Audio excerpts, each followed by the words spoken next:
പരസ്പരം ഇഷ്ടപ്പെട്ടാണ് ഒന്നിച്ച് ജീവിക്കാമെന്ന് തീരുമാനിച്ചത്. വിവാഹിതരായി കൈകോർത്തു പിടിച്ച് വീട്ടിലേക്ക് കയറിയ ആദ്യ ദിനം തന്നെ രണ്ടു തരം ലൈഫ് സ്റ്റൈലുകൾ തമ്മിലുള്ള കോൺഫ്ലിക്റ്റ് തുടങ്ങി. അവൾക്കിടയിൽ എൻ്റെ സ്പേസ് എവിടെയാണെന്ന അന്നും ഇന്നും എനിക്ക് കണ്ടെത്താനാകാത്തത്.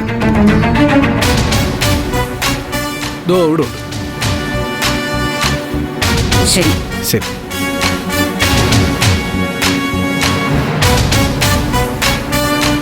മോനെ, അമ്മേ, നീ എന്താ ഇവിടെ വന്ന് നിൽക്കുന്നത്? വാ, വന്ന് ഭക്ഷണം കഴിക്ക്. ഞാനും കഴിച്ചിട്ടില്ല ഇതുവരെ. അമ്മ കഴിച്ചോളൂ, എനിക്ക് നിർബന്ധമില്ല. എന്നാ എനിക്ക് നിർബന്ധമുണ്ട്. നീ അത്താഴ പട്ടിണി കിടക്കരുതെന്ന്. നീ അടുത്തുള്ളപ്പോ നീ ഭക്ഷണം കഴിക്കാതെ അമ്മ ഭക്ഷണം കഴിക്കില്ലെന്ന് നിനക്കറിയില്ലേ? എനിക്ക് വിശപ്പില്ലാത്തതുകൊണ്ടാ. പിന്നെ എന്തിനെങ്ങനെ നിർബന്ധിക്കുന്നേ? നിനക്ക് വിശപ്പില്ലാത്തതേ ജീവിതം മരവിച്ചു പോയതുകൊണ്ടാ. കൂടെ ജീവിക്കാൻ വന്നവള് ശരിയല്ലെങ്കിൽ പുരുഷന് ഊണും ഉറക്കവും ഉണ്ടാവില്ല.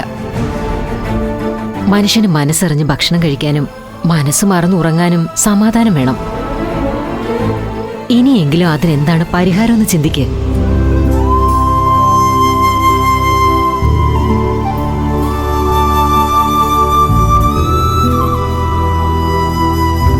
ദാ നോക്ക്, നീ നാളെ തന്നെ ഇന്ത്യവരത്തിലേക്ക് പോകണം. അവിടെ ചെന്ന് അളകനന്ദയുമായിട്ട് തുറന്ന് സംസാരിക്ക്. അവളുടെ അഭിപ്രായം മാത്രം കേട്ടിരുന്നാ പോരാ. നിന്റെ സ്വന്തം ജീവിതത്തെപ്പറ്റിയും നമ്മുടെ കുടുംബത്തെപ്പറ്റിയും നീ സംസാരിക്കണം. എന്നിട്ട് അവളോട് പറയേ, നമുക്ക് ഈ ബന്ധം അവസാനിപ്പിക്കാമെന്ന്. അമ്മേ. അതെ, അമ്മ. നിനക്ക് അങ്ങനെ വിളിക്കാൻ ഒരാളുണ്ട്. പക്ഷേ നിന്നെ അച്ഛാന്ന് വിളിക്കാൻ ഈ ഭൂലോകത്തൊരാള് പോലും ഇല്ല. ഇനിയെങ്കിലും നീ ഇതിനെക്കുറിച്ചൊന്ന് ആലോചിക്ക്. ഞാൻ റെസ്റ്റോറന്റിൽ വെയിറ്റിംഗ് ആണ്. നീ ഉടനെ വരണം ആഹാരം കഴിക്കാൻ.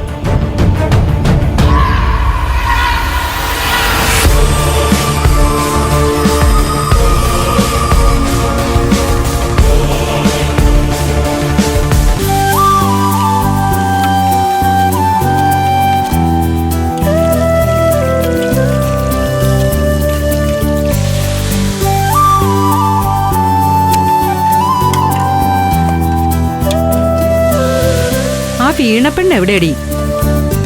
അമ്മയും കാണുന്നില്ലല്ലോ.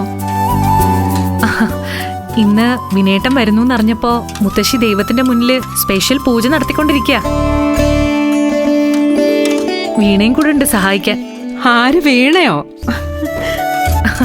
അതേന്നേ, ഏത് കാര്യത്തിനും ഏട്ടനോട് വഴക്കിടുന്ന കാന്താരിയാ. ഇന്നിപ്പോ എന്തോ മനസ്സുമാറ്റം ഉണ്ടെന്ന് തോന്നുന്നു. അതെ അതെ, പക്ഷേ എല്ലാവരുടെയും സന്തോഷത്തിൽ വിസ്മയം മറക്കണ്ട. അതേ എനിക്ക് പറയാനുള്ളൂ. നീ എന്താടി മോളെ പറയുന്നേ? അവളെ എവിടെ ആർക്കെങ്കിലും മറക്കാനോ മാറ്റിവെക്കാനോ പറ്റൂ? അവള് കാരണല്ലേ ഈ വീടൊരു വീടാകുന്നത്. കറക്റ്റ്. വിസ്മയ ഈ കുടുംബത്തിന്റെ വിളക്കാണെന്ന് മുത്തശ്ശി പറഞ്ഞത് അക്ഷരം പ്രതി ശരിയാ. അവളാ വീട്ടിലെ വിളക്ക്. അതെനിക്ക് ഇഷ്ടപ്പെട്ടു. ഇന്നലെ വരെ അവളുടെ പിന്നാലെ നടന്നു കുറ്റം പറഞ്ഞ നിന്റെ നാവുകൊണ്ട് അതൊരിക്കൽ കൂടി ഒന്ന് പറഞ്ഞേ, കേക്കട്ടെ ഞങ്ങള്. എന്ന് പറഞ്ഞ വിമലേച്ചിക്ക് വിസ്മയെക്കുറിച്ചുള്ള അഭിപ്രായം മാറിയത് എപ്പോഴാണെന്ന് അമ്മയ്ക്കറിയില്ലേ? പിന്നെ എനിക്കറിയില്ലേ. അവളും അച്ഛനും കൂടി ഹരീന്ദ്രന്റെ വീട്ടിൽ പോയത് പിന്നെ. ഏയ്, അങ്ങനൊന്നുമില്ല. ഞാൻ എന്ത് കുറ്റം പറഞ്ഞാലും അവൾ എന്റെ അനിയത്തി അല്ലാതാവോ? ഞാൻ അത്രേ ഉദ്ദേശിച്ചുള്ളൂ. ഓ, ആയിക്കോട്ടെ. ആ മലക്കറിയെ തൊട്ട് തലോടുന്നത് മതിയാക്കിയിട്ട് ദേ രോഹിണിയുടെ കയ്യിൽ നിന്ന് അരി കഴിയത് വാങ്ങി അടുപ്പിലോട്ടിട്ടെ. ഇവളെ നേരം പുലരുന്നതിന് മുമ്പേ അടുക്കള കയറിയതല്ലേ. വിനയൻ ഇപ്പൊ എങ്ങെത്തും. ഇവള് ചെന്ന് റെഡിയാവട്ടെ. അതെ അതെ, അത് ശരിയാ. ഏട്ടത്തിയമ്മ ഏട്ടൻ വന്ന് ഈ കോലത്തിൽ കണ്ട നമ്മൾ അടുക്കളയിലിട്ട് പണി ചെയ്യിപ്പിക്കാന്ന് വിചാരിക്കും. രോഹിണി ചെല്ല്, ബാക്കി ഞങ്ങൾ ചെയ്തോളാം.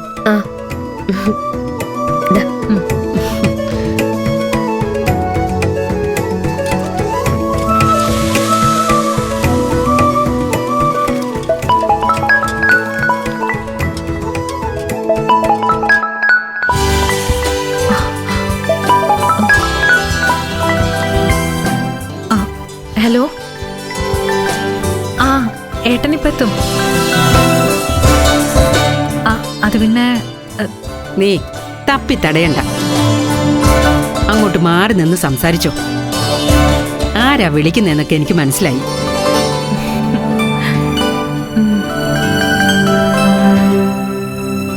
ഈശ്വര, അവൻ വരുന്നതോടെ ഈ വീടിന് വീണ്ടും ജീവൻ വെച്ച് തുടങ്ങി. ഫ്ലവേഴ്സ് സ്മാർട്ട് ഷോ ശനി ഞായർ ദിവസങ്ങളിൽ രാത്രി 9:30 ഫ്ലവേഴ്സിൽ.